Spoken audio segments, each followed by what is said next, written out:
Hey everyone, my name's Aubrey. If you're new here, I'm a recovering perfectionist, queen of distraction, wife to my husband, mom of 2 boys. If you're not new here, welcome back. Thanks for spending another chunk of your day with me. Today we're talking about 10 specific things that I'm not buying this spring. At the beginning of the year, I did a video of 10 things that I wasn't going to be buying in 2023.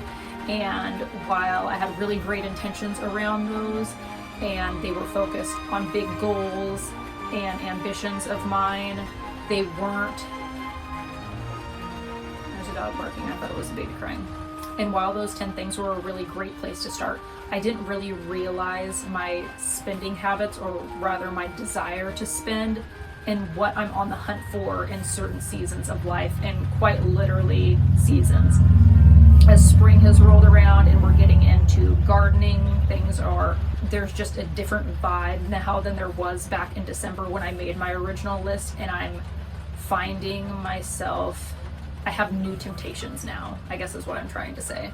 And there are several things that I've really wanted to steer clear from buying, but I've found myself picking up here and there, and really the only way that I'm going to not buy these things again is if I publicly declare on the internet that I'm not going to. So here we are.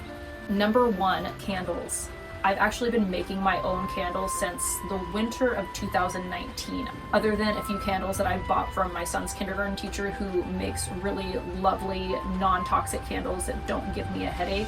I've only made my own, and this winter we just had, and the previous winter I didn't make any candles. We had a newborn and then I had a toddler, and it just wasn't really a hobby that I could invest much time in realistically.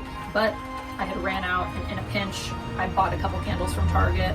They were ones based with essential oil, so they don't bother my headaches, but I still have the supplies to make my own, and it's a hobby that I do really enjoy, and I've been putting it off. So I have 2 candles to get me by, and hopefully in that span of time I'll be able to find a chunk of time to make some candles, because there's just something about a candle.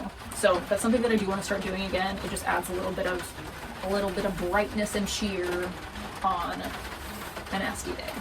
So number 2, summer clothes. This is another thing that I've noticed this time of year. I'm really starting to get excited about bringing more summer pieces and cooler clothes for warmer weather. I get really excited about just wearing lighter, more airy things. I've started doing the Project 333 capsule wardrobes the last couple seasons, and I really like that, but I need to allow myself to get to summer and go through everything I have before I start buying anything that's going to potentially end up being something that I don't need. I'm just so excited for summer. So excited, because spring is so far a little disappointing. And then number 3 is, again, in the clothing category, shoes. Specifically, a pair of Champion canvas Keds. I just need to try and skip them this year. Each year I get myself a new pair of Keds, and I get myself a new pair of black Vans, and those are just kind of my go-to sneakers that I primarily wear. But I really think that I'll probably be able to slide by without the Keds. I do have a pair of white leather Keds that I got recently, and I think that those should be fine. I don't know if they're gonna breathe as well as the cotton ones during the heat, but I want to at least allow myself to get to that point and see how what I already have works out. Number 4, cut flowers. I ended up spending like $20 at Costco the other day on tulips, and it wasn't even tulips that were attached to a bulb, so it's not like I could replant them and get something later on. And while it did delight my home for a few days, they ultimately died.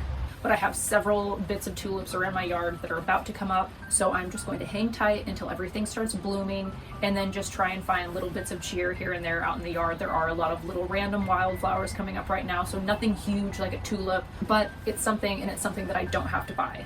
Number 5 is something kind of related but slightly different. So flower starts and bulbs. I am so terrible this time of year. I go to the store and they have like buy one get one, all these different kinds of beautiful bulbs and tubers, and while I'd love to buy them all, I know at this point I have a trend of buying those things and not actually planting them. I have several peony and lilies that I never planted from last year, so I need to halt with that. I've also been on a pansy buying spree lately, so I need to stop with the pansies. But then again, can you ever have enough pansies? Number 6, big, large potted plants. We just got 2 apple trees, we just got a eucalyptus tree, and a tea plant. I also got a marshmallow plant, which my son thought was going to grow marshmallows, which was rather sweet. And while those were all an intentional purchase, I still find myself wanting to add more pieces to our collection, and I need to stop with what we intended to buy and not add any more to my plate. Because taking care of plants is like, you are in charge of a life, and I've let many down, and I need to keep my responsibilities small this summer and be realistic about what I take on for myself, because a lot of times I'm not very ambitious in the moment when I'm swiping my card, but then I just end up spending $20, $30+ on something that I ultimately kill. Number 7, gardening supplies. I need to really be realistic about using all of the pots and supplies that I have around the house, because it is so tempting when I go to the store and I see a new version of something that I already have, and it's cute and it's not dingy or rusty, and yes, I could buy it, but I mean, I also have the same thing at home, and I just need to not. I need to not do that. I need to use what I have. Thank you for listening to my things that I'm talking about. So, gardening aside. Number 8, storage baskets. I actually have a bin of storage baskets right now. As I've parted with things over the course of the last couple months, my need for storage like that has depleted, but I still find myself when I go to the store, I see a cute bin and I try and validate what I could use that for, but I need to just use what I have, like I said, in part with the storage bins that I'm not actively using, because frankly, if I have space to fill things, I will try and do it. And then also just being okay with the fact that things don't always have to be Pinterest worthy. I imagine the top shelf of my youngest closet being strategically organized with matching bins and all of his clothes that he's going to grow into.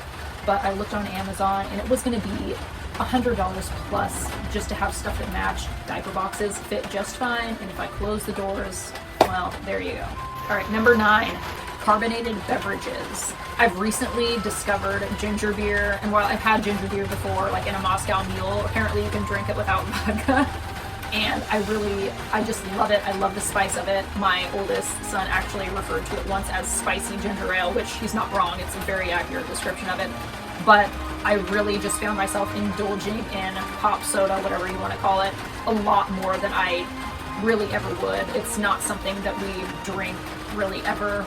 We call it bubble water here, but your LaCroix water, which we drink a lot of normally.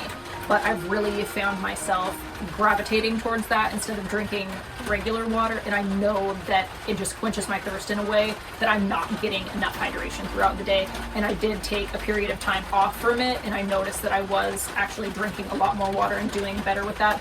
But I recently just got a pack, and I'm not being responsible with it. I think yesterday I drank 2 cans of bubble water and not any actual water, and I still have a headache from it. So trying to be a little bit more responsible in my water intake and just not buying any other option is going to leave me with really the one and only that I actually need.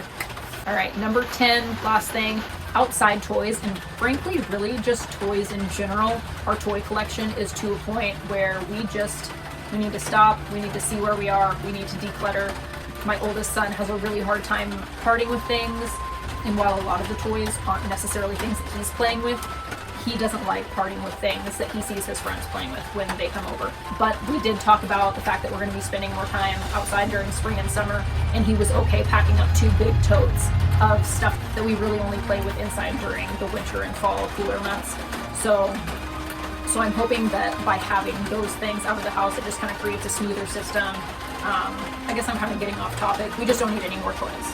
We don't need any more toys. We can use what we have, and frankly, if they get bored with what they have, they can go out and find some rocks and sticks, because those are the things that they end up being the most creative with. So that's that. Those are the 10 things that I'm trying to avoid spending this year. Let me know if you've noticed any spending habits that kind of pop up as we experience a seasonal shift. It's not something that I really noticed at all until this year when I was trying to focus more on doing less indulgent spending. So I'm curious to see if there's anybody else who is experiencing that as well. Also, what do you think about my hair? This is the first time I've done it like this. I kind of like it. I'm debating on whether or not to cut my hair short or to grow it out. I've had it short for the last 3-4 years, and I always think it's nice to have short hair for summer, but I kind of want to grow it out, and I'm trying to kind of toy with hairstyles that keep my hair up off my neck because I just get hot. It's thick, it's dark, and I get too toasty, and I just want to grow it out though. So that's my detour. That's my detour for this video. I appreciate you all spending a chunk of your day with me. Thanks for hanging out in the greenhouse. I hope you all have a lovely day, and I'll see you in the next video.